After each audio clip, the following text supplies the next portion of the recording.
where philosophy matters. Hey, what is up, everybody? It is Jack Lloyd here. I'm excited to be back after a long hiatus from doing any of these types of ZeroState shows, basically because we got busy doing PorcFest stuff, and that was amazing. I mean, PorcFest is seriously one of the best Liberty events we've been to, so highly recommend it. And we had a good time performing twice on stage, on Tuesday and Thursday night for emo night. We did a few talks, so it was really a lot of fun. And speaking of events, I do want to remind everybody that coming up in September, we do have our own event coming up. So we have Don't Shoot Lou Range Time. We're going to be shooting guns and doing a comedy show, just like we did before. We had Spike Cohen for that. We had Liberty Doll in the past as well. So this is our next big event. It's going to be an awesome time on Saturday, September 9th. The comedy show's at 4:30 p.m. Range time's at 6 p.m. The VIP mixer is at 7:30 p.m. So there's different separately ticketed events. So you could choose one. You can go to all three. It's up to you, but it's going to be an awesome time. We've had a great time too before. So we're super excited about that. And today we do have an interesting guest, someone who I actually, funnily enough, met in Washington when we were actually performing at LP Washington. So this is someone who I actually have met in person before, as opposed to some of the other guests who often are just in faraway states, and I haven't even met them for the first time. So this is going to be a really interesting show. And to give you a sense of this person's background, it's quite lengthy and really impressive, all the things he's done. So it's kind of a long-winded way to introduce him, but I'm going to go for it. So Mike Ter Maat is our guest, and he's a candidate for the Libertarian Party presidential nomination in 2021 and 22. He campaigned as the LP candidate in the January special congressional election in Florida's District 20. Mike worked as a police officer in Broward County from 2010 through 2021, including as a field training officer for several years, registered libertarian, which will be a fun topic to talk about. Mike's prior career in finance and economics include work with commercial banks, the White House, Office of Management and Budget, and international and federal agencies. He advocated for free markets on behalf of the American Bankers Association for 9 years before starting a professional education consulting business for bank executives in 2002, which he ran until 2009. He's traveled to 35 countries, taught economics at 3 universities, and substituted at dozens of Broward public schools. He has 1 wife, 2 kids, 2 stepdaughters, 2 dogs, and 1 truck, a BS in aeronautical engineering and an MBA from Rensselaer Polytechnic Institute, and a Master of Science and PhD degrees in economics from the George Washington University. So as you can see, there is a lot to cover. So welcome, Mike. How are you doing? I'm doing great, Jack. It's great to see you online instead of in person. And apologies to your audience. They're never getting that 2 minutes back. I hope that's the low point of their day. Everything else has got to be up from there. Well, I mean, you've definitely lived a long life and have, I think, probably tried to achieve as much as you possibly can. I mean, really, going out there for so many different degrees and so many different career fields. But before we get to talking about that, how did you become a libertarian in the first place? I think I became a libertarian in what I would call phases. And maybe some of this rings true with some of the experiences of your viewers. I had started out in a different party. I grew up a fiscally conservative, thought I was a Republican, came out of business school, worked for a couple of banks, and then went to grad school in Washington, D.C., and thought, gee, isn't this how it works? You go to Washington, D.C. to make the world a better place, right? You're going to teach the government how to restrain itself, teach people to be not only fiscally conservative, but to, hold off and honor everyone's right to make their own decisions for themselves. And the world's going to be a better place. This is how it works, Jack. That's why people go to Washington, right? And of course, you learn fairly quickly that that's not how the government works. And I think, like a lot of other people who go to Washington with good intentions and willing to work hard, you get frustrated. In my case, I worked for the George Herbert Walker Bush administration. This was the guy who said, "Read my lips, no new taxes." And then, of course, did eventually agree to raise taxes and to raise spending. And it was a disheartening moment for, as you might imagine, young, late 20s, fiscally conservative economist banker type. a source of frustration. And I think that was the beginning of the end between me and the Republican Party. In the 90s, a good buddy of mine who is on this campaign, an attorney like yourself, named Russell Page, told me in the 90s, he says, "You're a libertarian." And I said, I don't say mean things to you. Why would you say such a horrific thing to me? This was at a, birthday garden party. And I kind of left that behind. And I would say in this way, I sort of came to libertarianism from what I call the right side, the right-hand side. Maybe some people would call it the red side, the side that says, if you let people make decisions for themselves, the economy will work more efficiently, right? The world will operate better. And it wasn't until later that I came to libertarianism from what I would call the left-hand side, what some people would call the blue side, which is to say the ethical, the moral side. And the example I always give is, imagine if socialism actually worked, right? Which is a funny thing to say in your show. Imagine that socialism actually worked. Would the government nonetheless have the moral authority, have the ethical authority to make decisions for us and tell us how to behave and what to do? And of course, the answer is no, right? And that's what I would characterize as the ethical left-hand side of libertarianism, that we all have the right to live our lives by our own standards and to pursue our own decisions and to decide for ourselves whether it worked better as a matter of efficiency or not. And I think that's an important lesson for someone who grows up on the right-hand side of libertarianism. So I guess you could say your ethical development, I know you mentioned that you're a Austrian school economist, that is the school that you kind of follow and find a favor in, but where and who would you say are your references or key influences in terms of thought leadership that developed your ethical side of thinking within the libertarian world? I would say individuals that I talk to. Truly, there's two piles of that bucket, right? One is the experience of being a police officer, which might be a strange place to start. I was a registered libertarian the entire time that I was a cop. But being a cop, in addition to transforming you into an economist, if you weren't an economist already, because you see the effects of bad public policy up close and personal, being a cop also informs you, puts you in touch with how our bad public policy affects people's everyday lives. And you become quickly aware of the fact that you are the last restraint between government overreach and the people that you serve. One of the things that I was surprised about becoming a police officer was the extent to which the cops have so much latitude in terms of how each individual case plays out. And for this reason, you learn, whether you want to learn it or not, but you do learn quickly. And this is part of the reason why certain things go wrong in policing as well. You learn fairly quickly that if you don't stand up for people's individual rights, in many cases, there's no one else there to do it.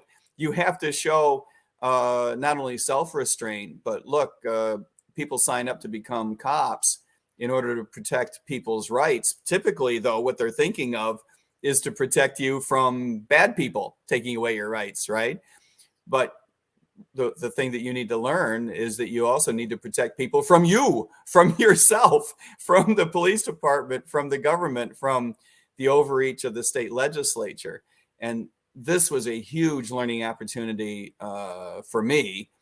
The other is working with libertarians over the years, especially those that have come to libertarianism from the left, folks who have run much of the Libertarian Party over the past 10 years and have done so admirably at the local level, especially folks all over our party who take so seriously the effects of public policy on individuals and individual communities. These are the people from whom I've learned a lot.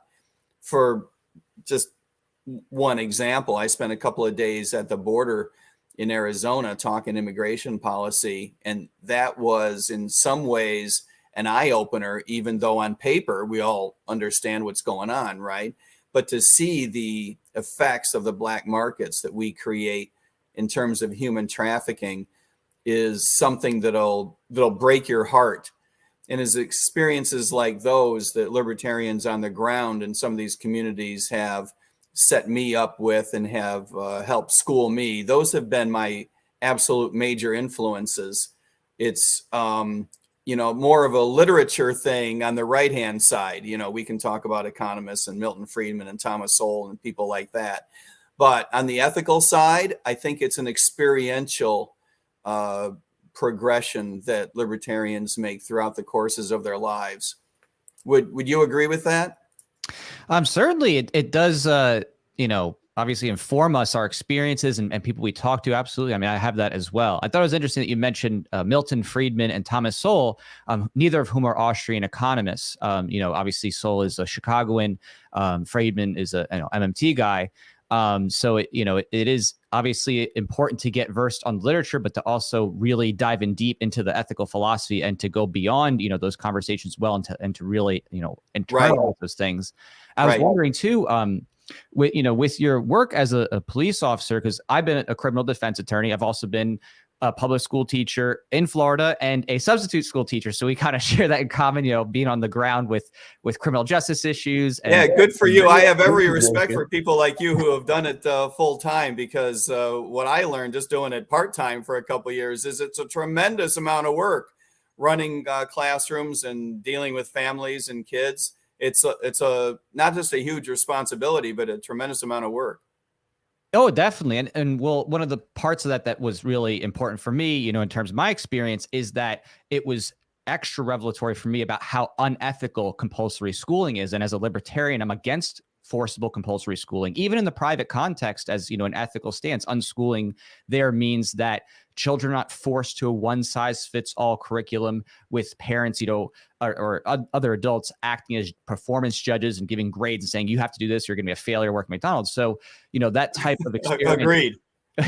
permeates, the ethos of, I guess you could say, the libertarian ethic.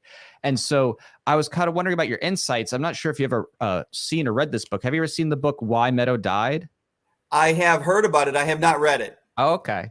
So do you recommend it, I hope? Oh, I recommend it. Absolutely. I don't agree with all the author's personal conclusions, but it's a great overview of what happened in Broward, because, that's where you were, Broward County, and the situation. And it was the school district for which I worked part-time in substituting. Yeah.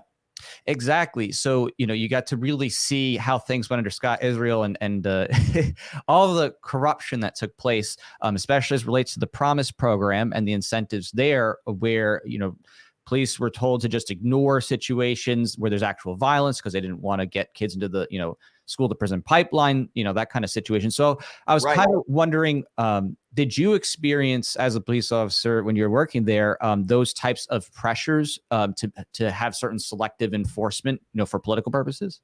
Yes, absolutely. And I don't know that I would call it necessarily political purposes. I mean, everything is political, right? Anytime you have decision-making in the public sector, it's political per se. But it was always my sense that people, well-intentioned people, right? Smart people, hardworking people, well-intentioned people were honestly struggling with what to do about these situations where you're right. There is a hesitance to get kids into the, as you said, school to prison pipeline. There is a recognition by police officers and teachers and families and others involved in local public policy making. There is a recognition that is a very easy pipeline to fill, that in my view, all too easily, we can bring kids in off the street and send them to first juvenile detention, and then when they hit 18, we can send them to jail and then prison. That is a very easy thing to have happen if you're not careful. Having said that, the real problem is, in my view, that there are not terrific alternatives to this. Teachers don't know what to do. Families don't know what to do.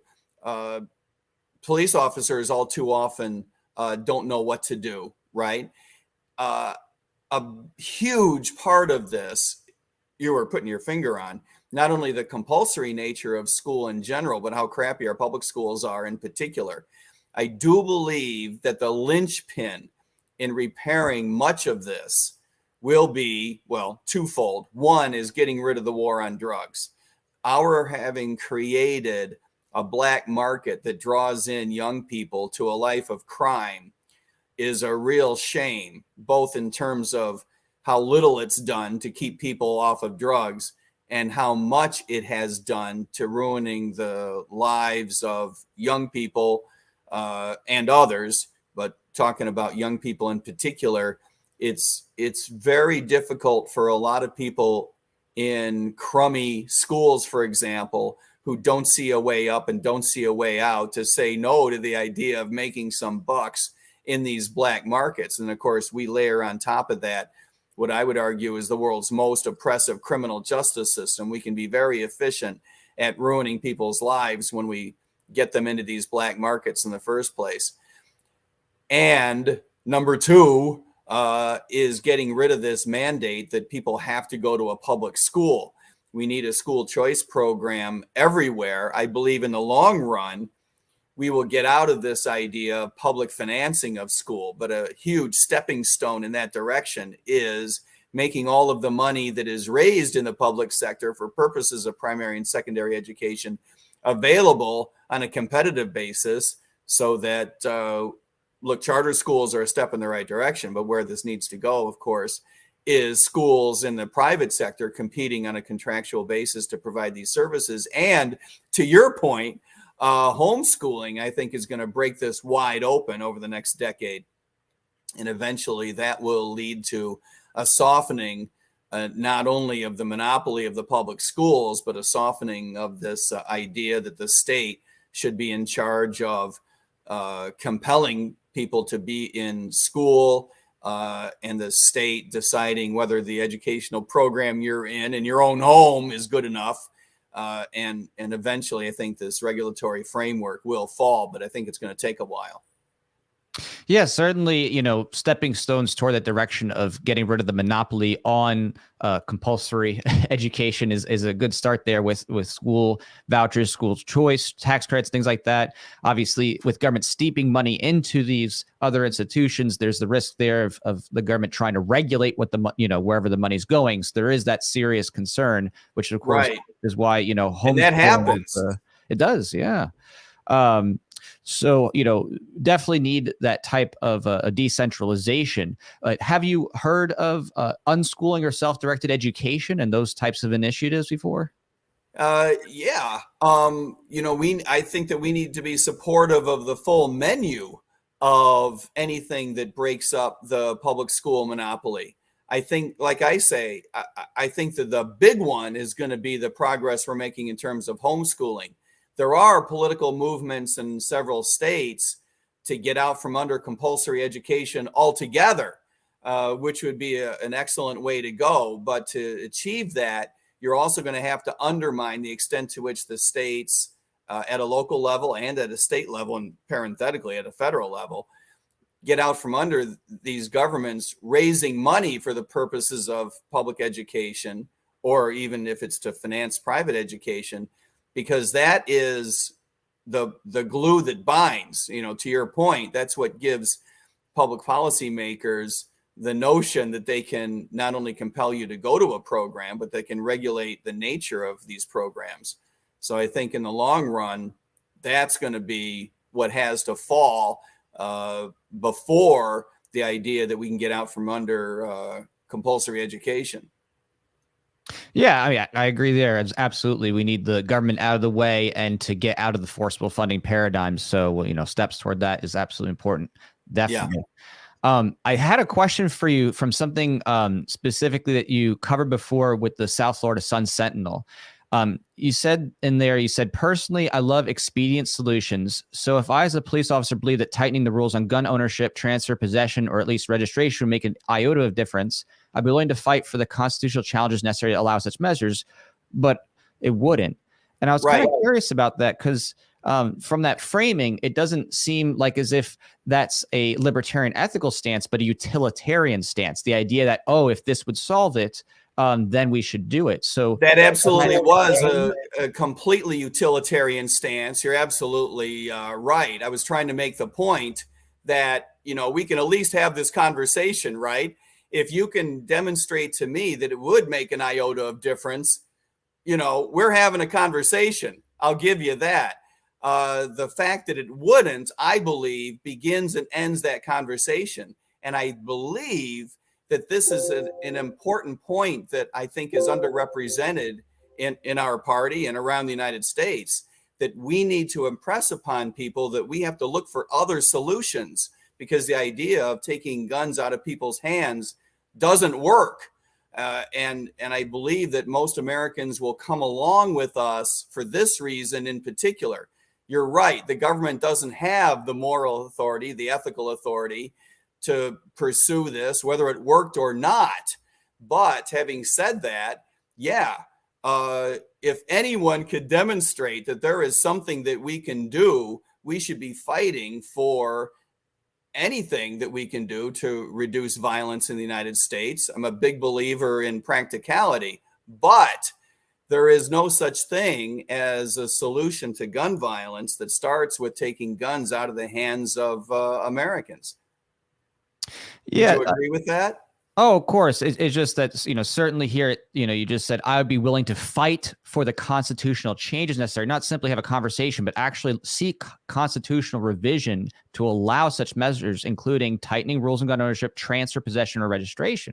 So to me, it's a very, concerning framing, because it's no, what I'm saying, and I apologize if something came out wrong there. That's on me, not on you. If, any of these changes, here's the point, any such changes would require a constitutional amendment. We need to stand up for the Constitution because it stands against these not only ineffectual, but unethical positions that so many people have, that they want to remove guns from people. It would require a constitutional amendment. Yeah, we can have that conversation. You're right. The word fight was inappropriate. I see that, that's on me if I use the wrong language there. But we would have to have a constitutional amendment even to countenance such changes. But in my personal view, the government doesn't have the ethical or moral authority to take guns away from people. Yeah, I agree there. And of course, from a libertarian perspective, even if gun control in some measure was effective, it would still be unethical, because the act of gun control by the government is itself the initiation of force against peaceful gun owners. It's saying, bingo, hey, agreed 100%.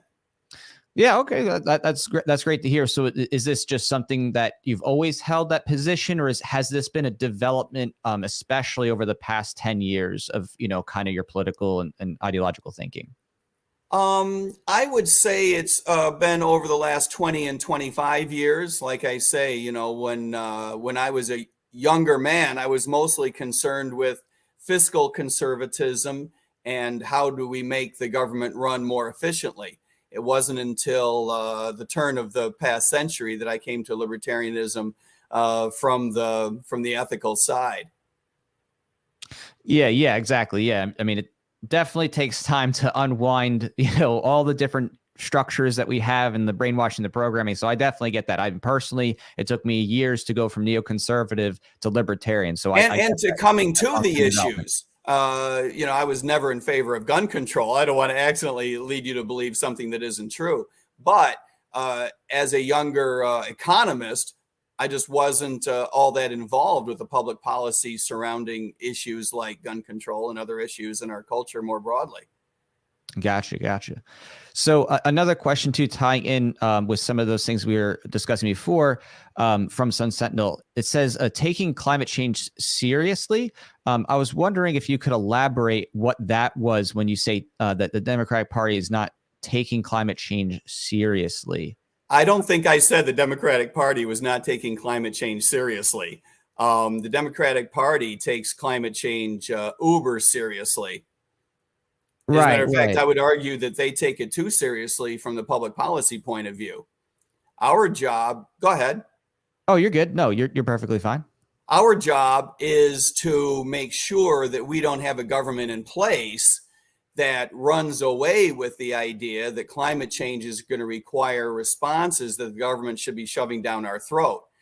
I am personally agnostic on the science of whether or not we will have a tremendous amount of climate change going forward. But I do know that to the extent to which we need to reallocate resources in response to that, the only efficient way to accomplish that is by allowing the private sector to make decisions for itself, for us as individuals to make decisions for ourselves about how we're going to react to this. One of the reasons for that is not just because, as we've all witnessed coming through the COVID regime, the government can sometimes make bad decisions based on weird science, right? But also because the amount of resources that could be reallocated may be very significant. And this is the sort of thing that invites in public sector decision making, and dangerously so. So with that topic, no matter what it may be, whether it's, anthropogenic or otherwise, your view is that the government's not the solution to the problem and that it should be about private market solutions and people, changing their own habits voluntarily. Of course, and not only because it's the more efficient way to go, not only because it's the ethical way to go, that the government doesn't have the moral authority to be making decisions for us, but because also there's a third reason in this case. The government is just bad at understanding underlying science. It's bad at communicating information to us and giving us full disclosure. When you allow the government to make these decisions, it just creates this situation where the government brings to itself an enormous amount of power and therefore tries to control things. And when that happens, it tries to control information as well. So it's very important that we manage a distributed form of the information as well as the decision making. Yeah, totally agree. I mean, on all angles, the government both has inefficiencies in terms of forcing one size fits all policy, missing the alternative things of the economics of the unseen. Completely agree. And of course, if there is a serious problem, having freedom to choose and looking for best solutions in the market gives us the most opportunities to actually tackle that. Completely agree. Another interesting question here relates to some shots. And I don't mean, taking some shots of bourbon here. You said back in 2022, you said, I'm fully vaccinated myself, but I must admit there are times I'm offended by the federal government's threats to employers and de facto segregation of those who got the shot versus those who didn't. So right. I was kind of wondering what made you decide to get the shots that are of a recent, lore and popularity by, government force? Look, do you want to ask me about vaccine mandates? Or you want to ask me about my health background? Specifically, why did you choose to get them, the most recent ones? Well, let me ask you, Jack, why do you think that my vax status is important to public policy? This is a really important question because you and I call each other libertarians. Now, if you're a libertarian, right? Yep, absolutely. Okay. Importantly, why do you think it's important what your vax status is or mine? So the question here relates to how you get your information and how you make those decisions, for yourself. I make my health decisions in consultation with my family and with my physician. That's great. And so what was it about these shots in particular that made you want to get them? Well, the truth of the matter is, first of all, I think this is a wholly inappropriate line of questioning for someone like you who calls himself a libertarian. But I'll tell you. It's a question about what your decision making, like why do you do what you do? Just like, why did you go to college for this thing or whatever else? No, I understand. But as a matter of public policy, I don't think it should matter whether the people who are making public policy, have doctors who recommend this type of procedure or that kind of shot. Look, I didn't get vaccinated for a long while. I have a couple of doctors that I go to. one guy, not going to give you his name, okay, but my basic general practitioner, like I say, of which I had 2 in Broward County, a good guy.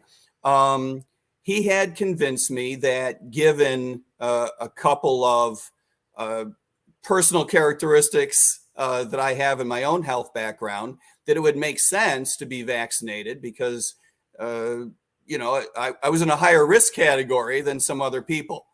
And so it might not have made sense for a lot of people, but he believed, based on the information that he was able to get, he was pretty good at being diligent at reading the data. I did not delve into the data myself. I sort of trusted him. I sort of outsourced that to him. He came to the conclusion that although we didn't have perfect information at the time, that we might not have perfect information over the course of that year either. And see, he decided that based on the fact that, like I said, there are certain characteristics of my own background, that he thought it meant that it would be, on balance, a good idea for me to be vaccinated. Having said that, I don't believe that anyone should get vaccinated just because the government says so. And indeed, I think one of the most horrific affronts to our personal liberties is this idea that the government can say, you need to be vaccinated or we're going to threaten you with losing your job, for example. I think that that's absolutely horrible. But as you know, we have government entities that said exactly that. Yeah, and I definitely agree with you there in terms of obviously the government shouldn't be forcing on people and people should be free to choose. Absolutely, completely agree there.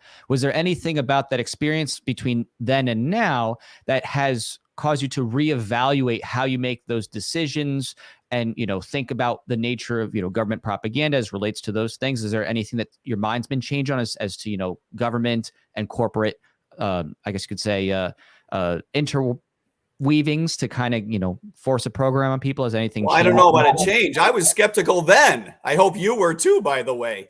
We were all skeptical about the information that was being made available. We have since learned that the government was extraordinarily dishonest regarding what they knew, what they didn't know. And so in that sense, I think we wish we had better information at the time than we did. We did the best that we could, given a really crappy situation. I think what you're implying is, was my physician influenced by the government propaganda? I have no doubt that every physician was, at least in some small part, affected by the propaganda. Yeah, these things matter a lot. It's the reason why I believe, among other things, that you should be looking at the data yourself. You should be talking to people that have had personal experiences. There is a physician on our team, for example, who is someone who has a side practice in working with people who have been vax injured. She has done a lot of research into the efficacy and side effects of vaccines. And she has written about this. She has spoken about this. She has educated me personally about this. So, yeah, I'm well aware of a lot of the problems that have been created by our government trying to take a position on pushing vaccines on us. But I still believe that fundamentally, the best way for you to make these decisions is to find expertise that you can trust. In most cases, this is going to be your doctor. You have to make a judgment for yourself. Yes, you also have to make a judgment for yourself as to whether your doctor is someone that you believe can do a good job of wading through the data. And as you pointed out, through the propaganda to help you make a good decision. Yeah, absolutely. I mean, I agree with you there that we need, full transparency with what is going on with the government, with these, government partnerships, and to find out who's responsible for the different propaganda campaigns. And people absolutely need to have, wide access to open information as best as possible so they can make the most informed decision as possible. So completely agree there. So that's awesome. Now, when it comes to is there another way, by the way? Would you suggest that we should tell people to skip going to their doctor?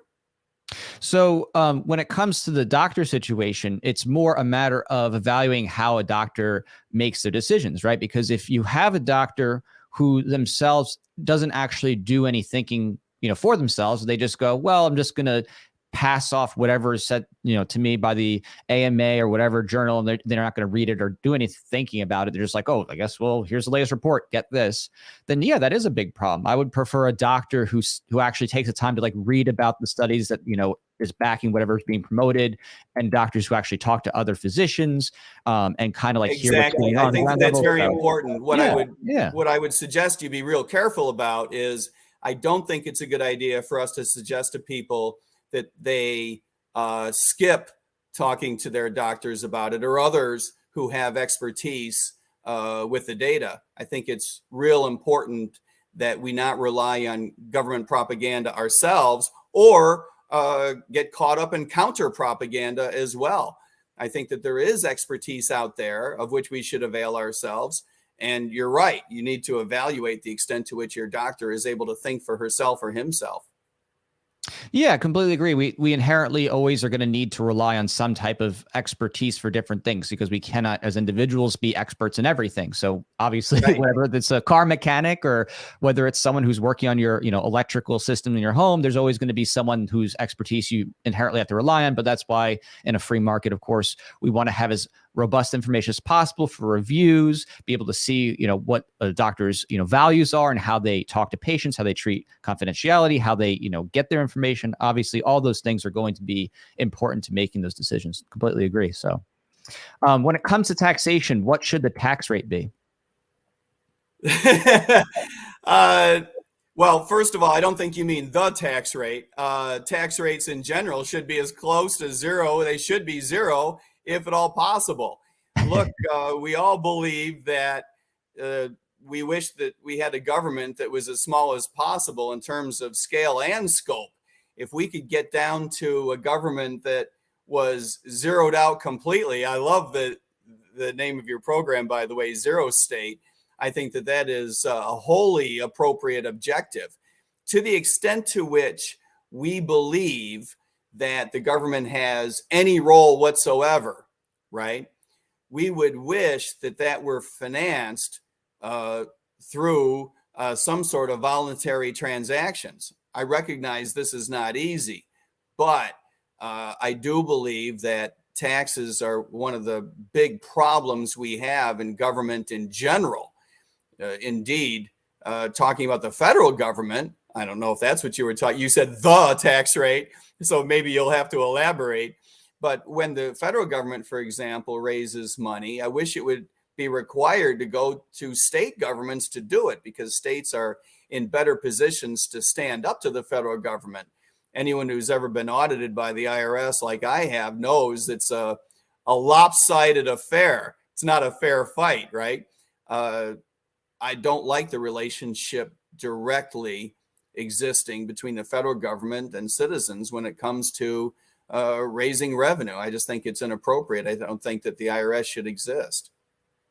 Yeah, I agree there. And actually, I'll leave a little plug here. My book, A Vision for a Libertarian Future, I actually cover moving specifically from a coercive tax system toward a voluntary oriented government system where the funding is actually coming from more opted into means. So on that note, would you support moving away? You mean fee for service?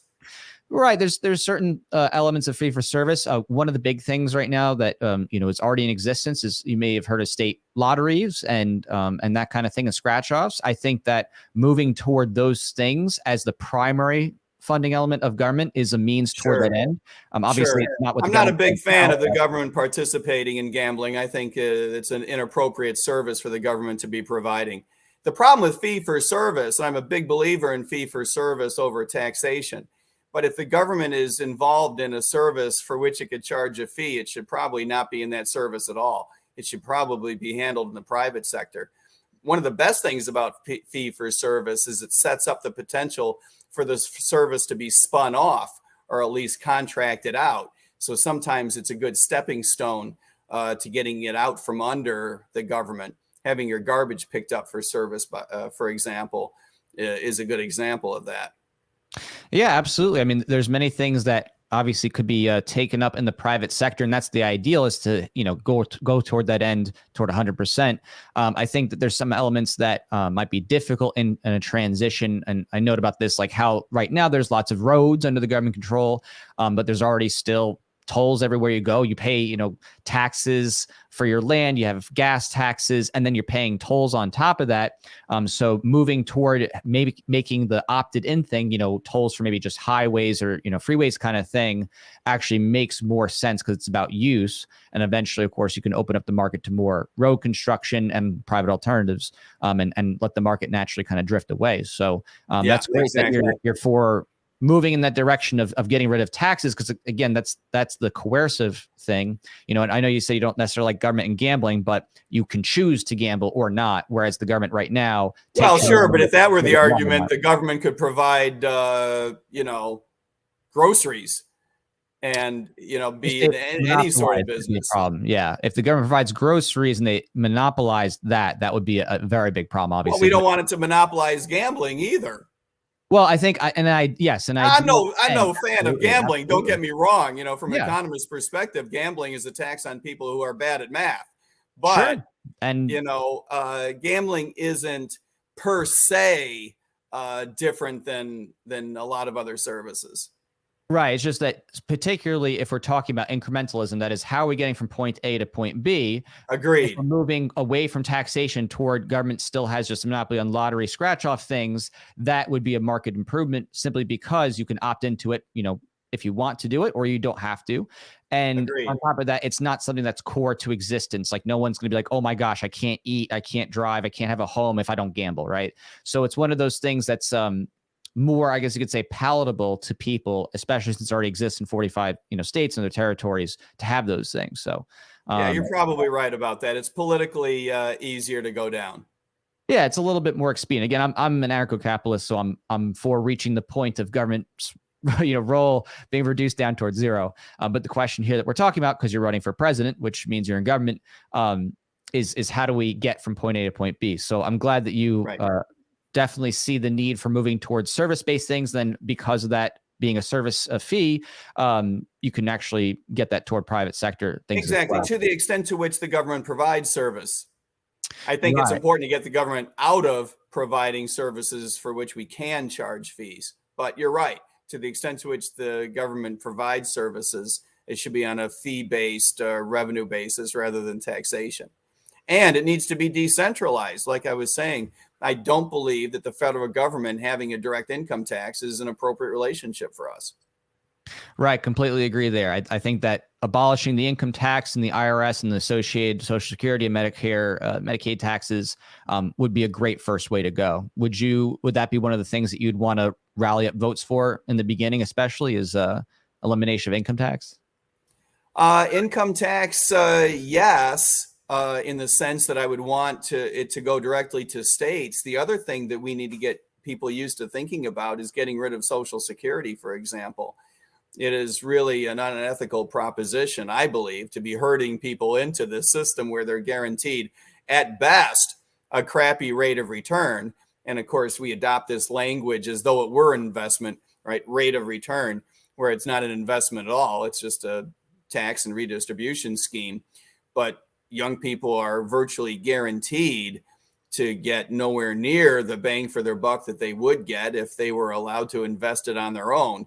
And so I think that there is a case to be made that more Americans than ever before are going to be willing to listen to. The idea that Social Security is the third rail of politics, I think, is old school. I think a lot of young people are going to be willing to hear a message of choice, letting you make decisions for yourself. Yeah, I agree with that. Obviously, it's unsustainable. There's, predicted over 80, maybe 90 trillion unfunded future liabilities coming up over the next 70-ish years. So it's completely unsustainable. It's a Ponzi scheme. So it's not a matter of if, but when it will collapse. So it has to be tackled. So that's great that, you're for phasing that out and, getting young people off that system. I think that's kind of the first step, is cutting off the new entrance aspect. So I think it is. I think people in the middle can be phased out as well. I think there's a lot of people, depending on what you call youngsters, but there's probably going to be a lot of people in the 30s, for example, who would love to opt out, maybe take a partial payment out of the system and have the right to invest on their own going forward. I think that represents a good political block right there. Yeah, absolutely. And funnily enough, I actually talk about that specific thing in my book as well, talking about phasing out that system and talking about cash out payments and also land grants. And on that note, the federal government has some 640 million acres under its control. Would you be in favor of doing land grants to all adult citizens to help divest the federal government of their enormous land holdings? I don't think I would do it on a grant basis. That seems pretty inefficient to me. I would sell it off and use the money to put against the debt. Well, wouldn't a land grant— beauty of markets is that it most efficiently allocates resources, and I think that we should leverage that.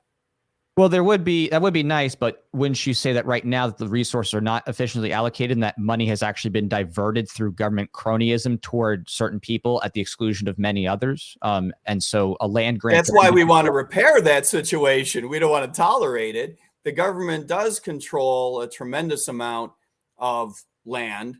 Whether states want to bid on that or individuals want to bid on that, I do believe that the most efficient way to allocate the resource of land that is now controlled by the federal government would be through a market mechanism.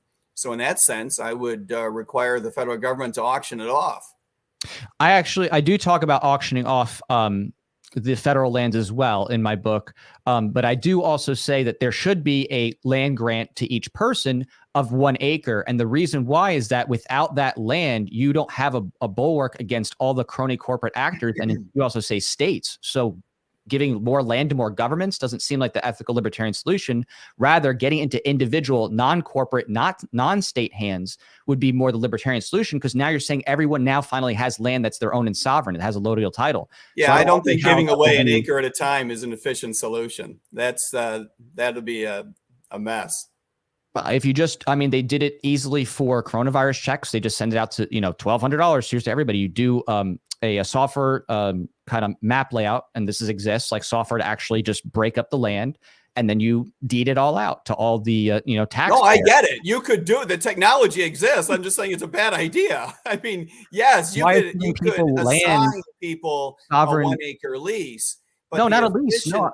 I'm not saying grant as in, a lease. I'm saying sovereign allodial title. You own it outright, no taxes. Yes, you could assign people 1 acre lots, but the efficiency of that is really wanting by comparison to a market system that would allocate it in larger blocks.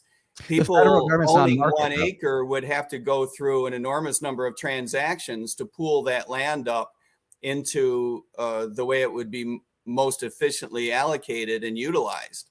That's not true. The fact of the matter is that the government actually claiming ownership of the land and not developing is non-market. So it's non-market to begin with. So you're actually exactly. We need to improve that. Right. And by getting into private individual hands, by making that grant specifically to people, now they can choose whether they want to develop it, whether they want to lease it, whether they want to sell it. And now you're giving the individuals, the adult American population, actual land instead of being, neo-feudal serfs that are, tax slaves, basically. So I don't see how that could possibly be a worse solution than, okay, let's put these up for auction with everybody now currently soaked by inflation while all the rich corporate organizations get bailouts and PPP loans that they can use to buy up the land. See how that seems kind of disparate in terms of power? Whereas if you're giving every individual land, now they actually have something that's their own and something they could develop or monetize. I mean, I would say that's a pretty important deal for getting things out of the state and into private hands.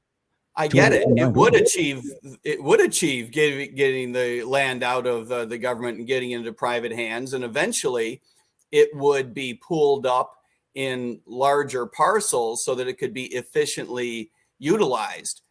But on a 1 acre by 1 acre basis, it would be very difficult for individuals to efficiently utilize it. And so every American in the United States would have to enter into another transaction in order to get these pulled up into efficient parcels. And for this reason, no. I live in a home that's on 10,000 square feet, right? So what's inefficient or efficient about my home? That makes no sense. right? You literally, the market is where when someone gets their land, they choose how to do it based on market choices. So you have land and you could say, okay, I'm going to, use this land as a home, use this land as farmland, right. or and you purchase the land based mm-hmm. on it being an effective and efficient use of your resources and an efficient use of that land. But if someone assigned you a relatively random acre in the middle of what would seem to you virtually, in the middle of nowhere, it would be difficult for you to utilize that. And you would then have to enter into another transaction in order to pool up the land in larger parcels so that it could be effectively utilized. I'm not making an ethical argument. I'm just pointing out that that's what would have to happen on a market basis in order for the land to be more efficiently used.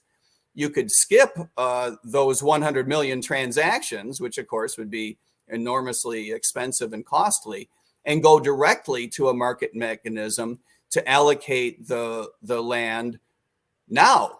We could take the hundreds of millions of acres that the federal government controls now and bid it out in a market process. It wouldn't be perfect, that's for darn sure, nor would the result be perfect, but you would be able to more efficiently get it into private sector hands, and then they would be able to enter into further transactions to enhance the efficiency even more.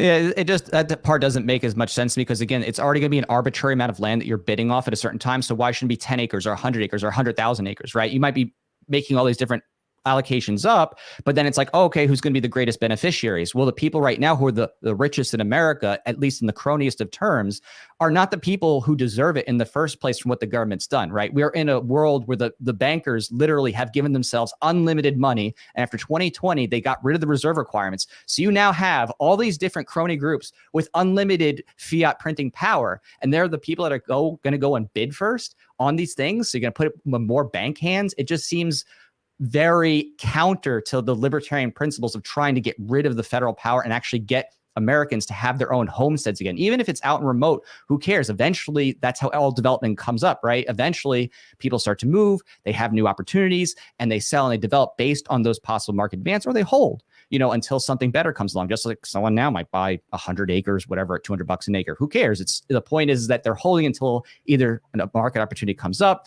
or they decide to use it eventually for whatever it is. So I'm just saying that if you're going to go straight to the auction without any other forms of restitution, I think that you're going to effectively benefit all the crony banks and corporations that have so many resources from the current government paradigm. It would actually be counter to having a libertarian future. It would really undermine it.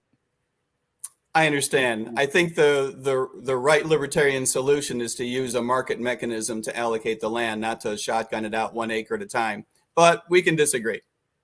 We could definitely disagree. I just think that, it's the current holding is a non-market thing with the federal government. So either you have to totally agreed. We need to get rid of the system we have now and to allocate it out in a more efficient manner and to get as much as possible into private sector hands. That is 100%. 100% in agreement there. We definitely need to get into private hands. And I do have a question for you based on something that was just recently posted today. Morning. So Happy Independence my question Day. is, what happened This here? song I learned from my father. What inspired you to do that? I sang the Star Spangled Banner yesterday with a buddy of mine, LaMichael Wilson, who was playing piano. When you see yeah, I'm not going to win any awards for this, am I? So have you done music in the past? Do you sing or something? Or? I think you can tell the answer to that, right? No, neither training nor talent, right?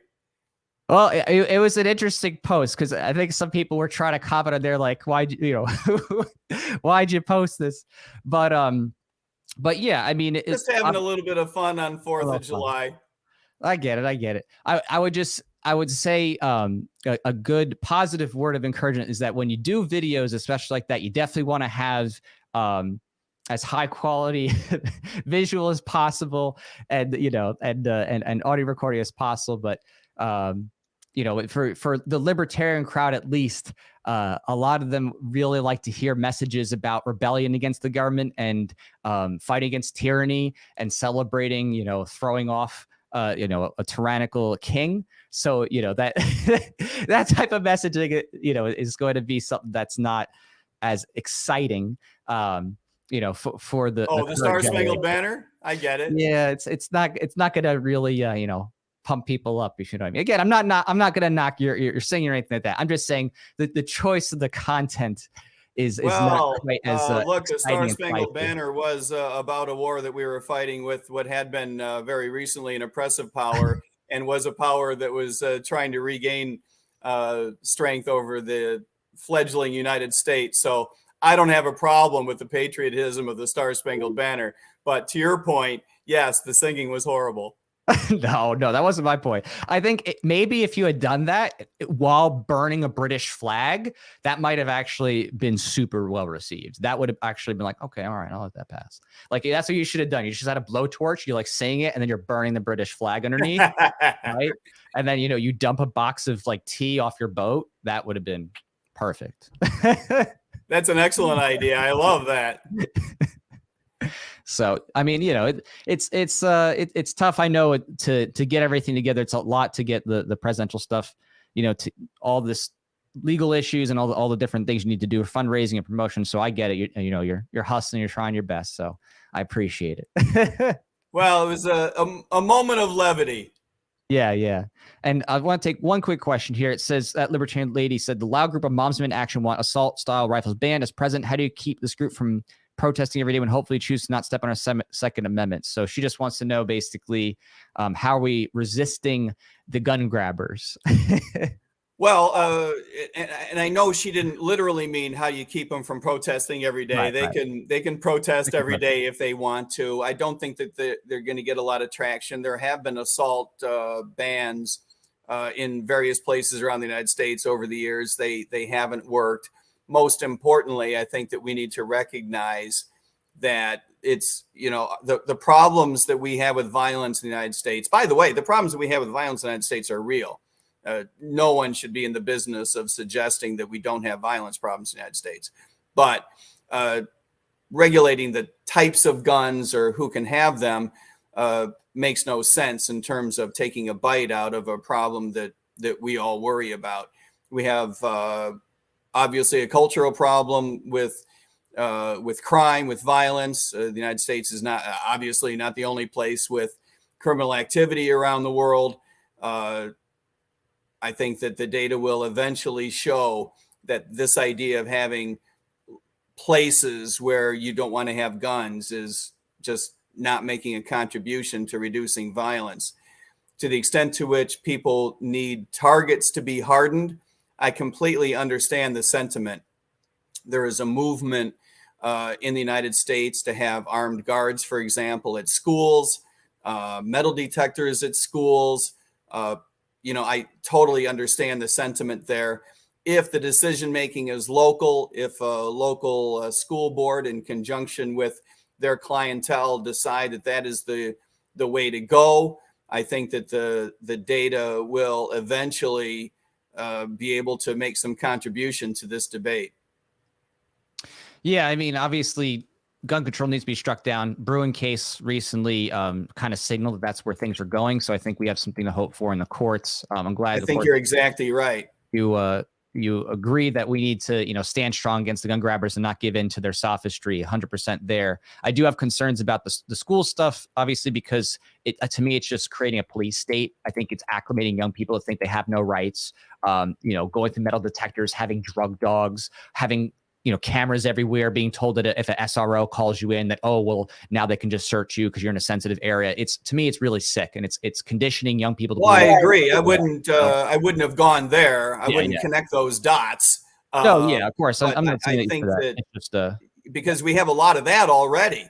I mean, we have arguably the worst of both worlds. Right. We have schools where we're not doing what it is that families want the schools to do to protect the kids, but are doing things that, to your point, are teaching the kids that the state is always in control and that you need to respond to a police officer.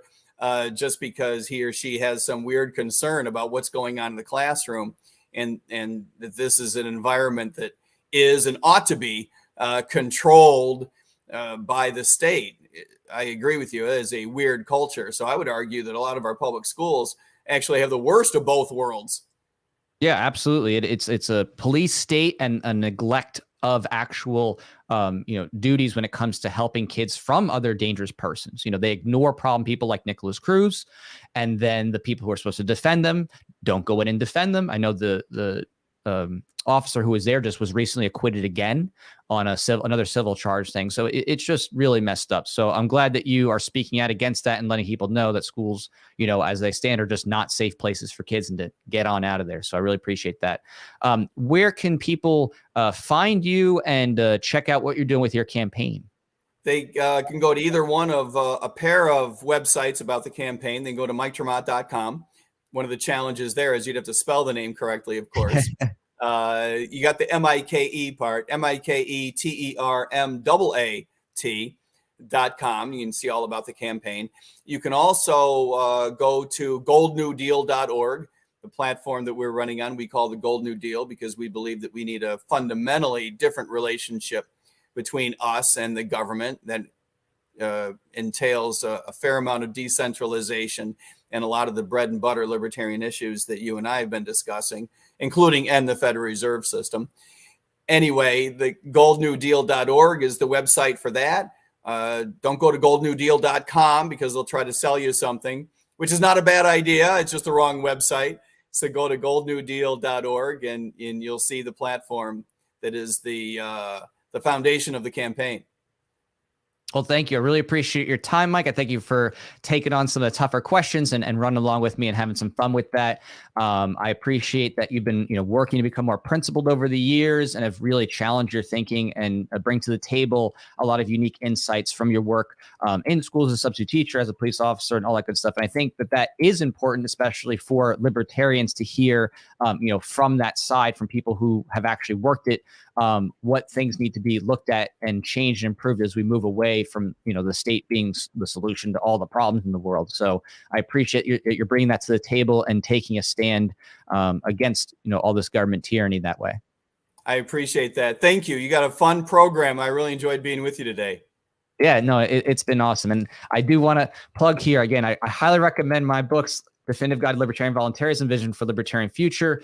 You should definitely check those out. And everybody else here who's watching, it's a great way to get principled because I know we're talking about the ethics of things. And I think that's one of those important things right now that libertarians need is they need to get grounded in the principles, because otherwise they're going to make utilitarian excuses for tyranny every time. They're going to say, oh, well, I guess in this case, it's okay if the government, takes over the economy or forces medical intervention. Everybody, you need to have ethics first. Otherwise, you're going to be able to rationalize any type of mass harm against people. Bingo. That's well said. Awesome. I appreciate it. All right. Well, take care, everybody. I'm going to be streaming sometime soon in the future. Not exactly sure when, but I'll let you all know on here and we'll have another good time. ZeroState.